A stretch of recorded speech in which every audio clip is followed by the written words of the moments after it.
Big TV digital exclusive live. This is Radhika. మింగడానికి మెతుకులేదు, మీసాలకి సంపెంగ నూనె కావాలంట. ఈ సామెత ఇప్పుడు పాక్కి సరిగ్గా సెట్ అవుతుంది. ఇప్పటికే భారత్ పాకిస్తాన్ మధ్య వైమానిక దాడులతో పాక్ ఉక్కిరిబిక్కిరవుతుంది. ఓవైపు అప్పుల ఊబిలో కూడా కూరుకుపోయింది. ఇక మరోవైపు ఆ దేశంలో చమురు నిల్వలు కూడా అడుగంటిపోయాయి. భారత్ వైమానిక దాడులతో ఇప్పటికే ఉక్కిరిబిక్కిరవుతున్న పాక్ మరొక పెద్ద షాక్ అనే చెప్పాలి. దేశవ్యాప్తంగా అక్కడ చమురు నిల్వలు కూడా ఒక్కసారిగా అడుగంటాయి. ఇక రాజధాని ఇస్లామాబాద్ లో అయితే 2 రోజుల పాటు అన్ని పెట్రోల్ బంకులను మూసేశారు. పాక్ ప్రధాన ఎయిర్ బేస్లపై ఇండియన్ ఆర్మీ దాడులు చేయడంతో తప్పని పరిస్థితుల్లో కూడా ఈ నిర్ణయం తీసుకున్నట్లుగా మనకైతే తెలుస్తుంది. మరోవైపు ఇంధన కొరతతో పాటు దేశవ్యాప్తంగా సంక్షోభ భయం కూడా అక్కడి ప్రజలను ప్రతిరోజు వెంటాడుతుందనే చెప్పాలి. పాకిస్తాన్ ప్రభుత్వం పెట్రోల్ పై ఇవాటి నుంచి రేషన్ విధానాన్ని అయితే ప్రకటించింది. గురువారం ఆ దేశంపై భారత్ జరిపిన దాడులతో స్టాక్ మార్కెట్లు కూడా ఒక్కసారిగా అయితే కుదలయ్యాయి. ఇక చమురు కొరతకు సంబంధించి అక్కడ పరిస్థితి ఏ విధంగా ఉందంటే ఆర్మీ వాహనాలకు కూడా పెట్రోల్ డీజిల్ వాడేందుకు లేదు. పెట్రోల్ బంకులన్నీ మూసేస్తున్నట్టుగా నిర్ణయం తీసుకున్నారు. ఇస్లామాబాద్లో 2 రోజుల పాటు పెట్రోల్ బంకులు మూతపడిపోతున్నాయి. 2 రోజుల పాటు బంకులను అయితే మూసేస్తున్నారు. పాకిస్తాన్ అంతటా కూడా పెట్రోల్ కొరత క్లియర్గా కనిపిస్తుంది.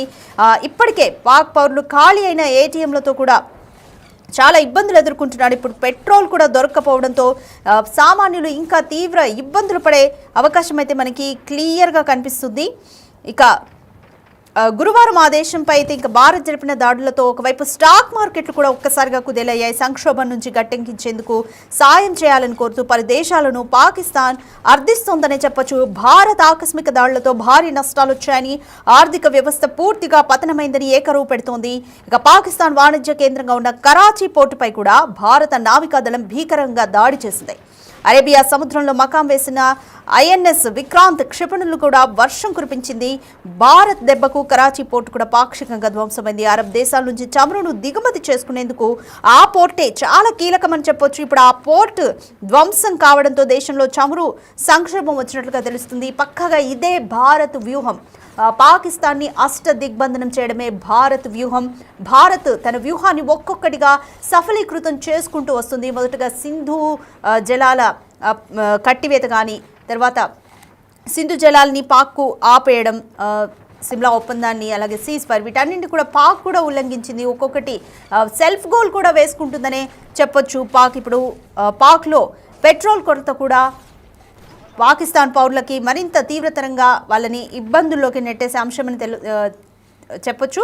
అయితే దీనికి సంబంధించి మరింత అప్డేట్స్ మా ప్రతినిధి విజయ్ అందిస్తారు. రైట్ విజయ్, పాకిస్తాన్లో రోజు రోజుకి పౌరులు కూడా ఆర్థిక సంక్షోభంలోకి, దేశమంతటా కూడా ఆర్థిక సంక్షోభంలోకి వెళ్ళిపోతుంది. ఇప్పటికే పాక్కి ఓవైపు అప్పులు, ముప్పేట దాడి, స్టాక్ మార్కెట్లు కూడా కుదేలయ్యాయి.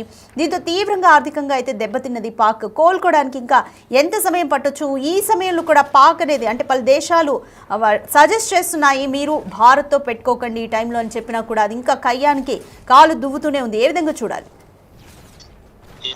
అయితే ఒక్కసారి మనం చూసుకున్నట్లయితే పాకిస్తాన్ పరిస్థితి చాలా దయనీయంగా మారిపోతున్న పరిస్థితి కనిపిస్తా ఉంది.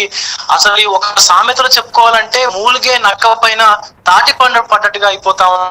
రోజుకు ఒక ఏదైతే ఘట్టం ఎదురైతుందని చెప్పుకోవచ్చు. పాకిస్తాన్ కి అత్యంత దారుణమైనటువంటి పరిస్థితుల్లోకి పాకిస్తాన్ వెళ్ళిపోతుంది అనడానికి ఈ యొక్క వార్త కూడా నిదర్శనం అని కూడా చెప్పుకోవచ్చు. ఎందుకంటే పాకిస్తాన్ లోని ఇస్లామాబాద్ లో పెట్రోల్ అలాగే డీజిల్ ఏదైతే ఉందో ఇంధన కొరత అనేది ఏర్పడింది. సుమారుగా 2 రోజుల వరకు ఈ యొక్క మొత్తం పెట్రోల్ బంకులన్నీ, ఇస్లామాబాద్ అంతటా ఉన్నటువంటి పెట్రోల్ బంకులన్నీ కూడా మూసివేయాలని చెప్పి అక్కడ ఉన్నటువంటి డిస్ట్రిక్ట్ మ్యాజిస్ట్రేట్ నుంచి, ఇస్లామాబాద్ క్యాపిటల్ టెరిటరీ నుంచి ఒక నోటిఫికేషన్ కూడా విడుదలైతే చేసింది. మొత్తం ఆల్ పెట్రోల్ స్టేషన్స్ వితిన్ అంటే ఇస్లామాబాద్ క్యాపిటల్ టెరిటరీలో ఉన్నటువంటి అన్ని పెట్రోల్ స్టేషన్స్ కూడా ఈరోజు ఉదయం 6 గంటల నుంచి 10th మే అంటే 10వ తారీఖు మే వరకు కూడా మొత్తం క్లోజ్ చేయాలని చెప్పి ఈ నోటిఫికేషన్ కూడా విడుదల చేసినట్టుగా తెలుస్తా ఉంది.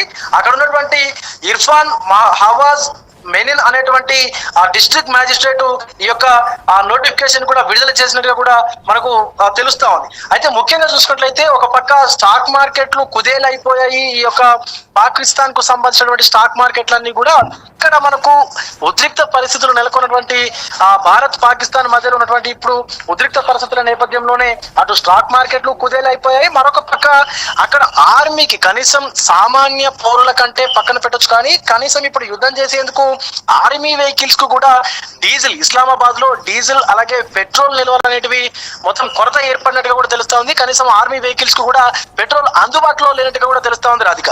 ముఖ్యంగా మనం చూసుకున్నట్లయితే రాత్రి పూట పాకిస్తాన్ మరీ ఆ కవ్వింపు చర్యలకైతే పాల్పడుతా ఉంది. నిన్న చూసుకున్నట్లయితే మనకు ఇక్కడ మనకు జమ్మూ కాశ్మీర్ లో కూడా కాల్పులకు తెగబడుతా ఉంది. కాల్పుల విరమణ ఒప్పందాన్ని ఉల్లంఘనకు పాల్పడుతూ కూడా కాల్పులు జరుపుతున్నటువంటి పరిస్థితి కనిపిస్తా ఉంది.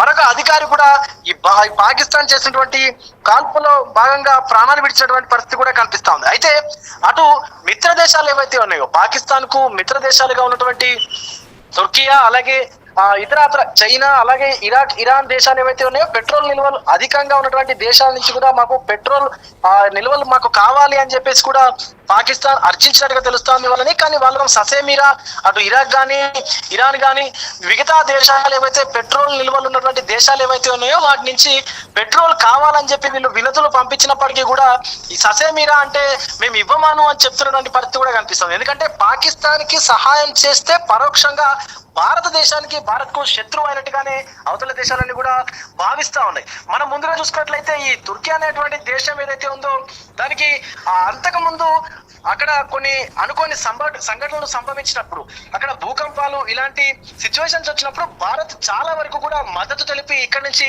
ఆహార పదార్థాలు అలాగే వైద్యానికి సంబంధించినటువంటి అన్ని వసతులు కూడా అక్కడ కల్పించడం జరిగింది. ఇక్కడ నుంచి కూడా మనం పంపించడం జరిగింది. కానీ ఆ దేశం ఏదైతే ఉందో తుర్కీ దేశం అనేది ఇప్పుడు పాకిస్తాన్ కి సపోర్ట్ చేస్తూ భారత్ చేసినటువంటి సహాయాన్ని కూడా మర్చిపోయినటువంటి సందర్భం కనిపిస్తా ఉంది. అయితే ఇప్పుడు ఖచ్చితంగా ఆ దేశం మనకు శత్రువుగానే భావిస్తా ఉన్నారు మన పౌరులందరూ కూడా. ఎందుకంటే పాకిస్తాన్ కి ఏ దేశం సహాయం చేసినా కూడా దాన్ని భారత్ కు వ్యతిరేకంగానే చూస్తా ఉన్నారు. కాబట్టి పాకిస్తాన్ లో ఈ ఇస్లామాబాద్ లో ఇప్పుడు వచ్చినటువంటి పెట్రోల్ కొరత అనేది అంత తొందరగా తీరదన్నట్టుగా కూడా తెలుస్తా ఉంది రాధిక. ఖచ్చితంగా కొన్ని వారాల పాటు కూడా ఈ పెట్రోల్ కొరత అనేది ఇలాగే కొనసాగేటువంటి అవకాశం అయితే కనిపిస్తా ఉంది. ఇలా కనుక ఉంటే అక్కడ ఉన్నటువంటి ఆర్మీ వెహికల్స్ కి, మిలిటరీ వెహికల్స్ కి అలాగే అటువంటి అధికార యంత్రాంగం వాళ్ళకు సంబంధించినటువంటి వాహనాలకు కూడా ఈ యొక్క ఇంధన నిల్వలు అనేటివి లేకపోవడంతో మొత్తం అంతా కూడా మొత్తం పాకిస్తాన్ లో ఉన్నటువంటి ఇస్లామాబాద్ అంతా కూడా చల్లారిపోయినటువంటి పరిస్థితి కనిపిస్తోంది. అంత దారిద్రమైనటువంటి పరిస్థితుల్లో ఇస్లామాబాద్ ఉందని చెప్పి కూడా చెప్పుకోవచ్చు. కానీ మరొక పక్క మాత్రం మేము భారత్ పైన యుద్ధాన్ని ప్రకటిస్తున్నాము, మేము ఖచ్చితంగా అధికారికంగా యుద్ధాన్ని ప్రకటిస్తున్నామని చెప్పి కొంతమంది ఆర్మీ చీఫ్లు కూడా మాట్లాడుతున్నటువంటి పరిస్థితి కనిపిస్తా ఉంది. సో ఎట్టకేలకు పాకిస్తాన్ కి అయితే చుక్కలు చూపిస్తా ఉన్నారని చెప్పుకోవచ్చు. ఒకవైపు భారత్, ఇంకొక వైపు బలోచిస్తాన్ లిబరేషన్ ఆర్మీ, ఇంకొక వైపు తహరీక్ ఈ తాలిబాన్ పాకిస్తాన్ సంస్థ ఏదైతే ఉందో ఈ మూడు కూడా మనకు భారత్ నుంచి డ్రోన్ల ద్వారా ఒకవైపు దాడి చేస్తుంటే ఏదైతే ఈ తహరీబాన్ సంబంధించిన తాలిబాన్ సంస్థ ఉందో అది పాకిస్తాన్ ఆర్మీ అధికారులను లక్ష్యంగా చేసుకుని కాల్పు కూడా జరుపుతా ఉంది. నిన్న చూసుకున్నట్లయితే నిన్న సాయంత్రం రోజున కూడా సుమారుగా 9 మంది జవాన్లు కూడా ఈ తాలిబాన్లు జరిపినటువంటి కాల్పులలో భాగంగా మరణించినట్టుగా తెలుస్తోంది. మరొక పక్క బలూచిస్తాన్ ఆర్మీ ఏదైతే ఉందో బలూచిస్తాన్ లిబరేషన్ ఆర్మీ కూడా ఈ పాకిస్తాన్ కు వ్యతిరేకంగా నినాదాలు చేస్తూ పోరాటం చేస్తున్నటువంటి సందర్భం అయితే కనిపిస్తుంది రాధిక. ఎట్టకేలకు పాకిస్తాన్ ని ఖచ్చితంగా దెబ్బ తీసేందుకు వాళ్ళు చూస్తున్నటువంటి పరిస్థితి అయితే కనిపిస్తుంది. ముఖ్యంగా ఈ ఇస్లామాబాద్ లో ఉన్నటువంటి పెట్రోల్ కొరత అయితే ఇంకొన్ని రోజులు కూడా కొనసాగేటువంటి అవకాశం అయితే కనిపిస్తా ఉంది Radhika. Right, thanks for the update Vijay. Right, ఇప్పటికే అంటే పెనం నుంచి పొయ్యిలో పడ్డట్టుగా అవుతుంది పాకిస్తాన్ పరిస్థితి. రోజు రోజుకు ఇప్పటికే తీవ్రమైన అప్పులలో మునిగిపోయింది. ఆ దేశ ఆర్థిక పరిస్థితి దినదిన గండంగా మారిందని చెప్పుకోవచ్చు.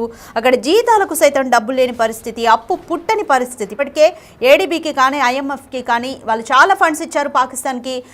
పాకిస్తాన్ కూడా చాలా అప్పులు తీర్చాల్సి ఉంది ఐఎంఎఫ్కి కానీ ఏడీబీకి కానీ. అయితే ఇప్పుడు కూడా అప్పు పుట్టని పరిస్థితి. ఈలోపు మన భారత్ కూడా ఐఎంఎఫ్కి వాళ్ళకి ఫండ్స్ ఇవ్వద్దంటూ కూడా వాళ్ళు ఉగ్రవాదాన్ని పెంచి పోషిస్తున్నారు ఆ ఫండ్స్తో అంటూ ఒక రిక్వెస్ట్ అయితే పెట్టింది. ఇదే పరిస్థితుల్లో ఒకవైపు బలూచిస్తాన్ నుంచి దాడి, ఇండియా నుంచి దాడికి ఈ పరిస్థితుల్లో ఆర్థిక సంక్షోభం కూడా పూర్తి స్థాయిలో పాకిస్తాన్లో నెలకొంటున్న పరిస్థితులు అయితే మనం చూస్తున్నాము. పెట్రోల్ కొరత కూడా ఏర్పడింది. కరాచీ పోర్ట్ని భారత్ ధ్వంసం చేయడంతో అక్కడ కమ్యూనికేషన్స్కి బాగా ఇబ్బంది అవుతుంది. పెట్రోల్ని అంటే చమురుని దిగుమతి చేసుకునే పోర్ట్ కరాచీ మెయిన్ పోర్ట్, అక్కడే మనం కీలకంగా కమ్యూనికేషన్స్ని బ్రేక్ చేసాం కాబట్టి వాళ్ళకి పెట్రోల్ అనేది కొరత తీవ్ర స్థాయిలో ఏర్పడింది. ఎలా ఉందంటే అక్కడ ఆర్మీ వాహనాలకు కూడా పెట్రోల్ డీజిల్ వాడేందుకు సిచ్యువేషన్ అయితే లేదు, అసలు అంత కొరత ఏర్పడింది. ఈ సిచ్యువేషన్స్లో పెట్రోల్ బంకుల్ని మూసివేయాలని కూడా పాక్ అయితే నిర్ణయించుకుంది. ఇస్లామాబాద్ లో 2 రోజుల పాటు పెట్రోల్ బంకులు అయితే మూతపడుతున్నాయి. పాకిస్తాన్ అంతటా కూడా పెట్రోల్ కొరత అయితే కొనసాగుతుంది. ఇక మరోవైపు ఏటీఎంలు కూడా ఖాళీ అయిపోయాయి. ఇప్పుడు పెట్రోల్ కూడా దొరకపోవడంతో పాక్ పౌరులు అయితే చాలా ఇబ్బందులకు గురవుతున్నారు. పాకిస్తాన్ ప్రభుత్వంపై కూడా వ్యతిరేకత ఏర్పడుతోంది.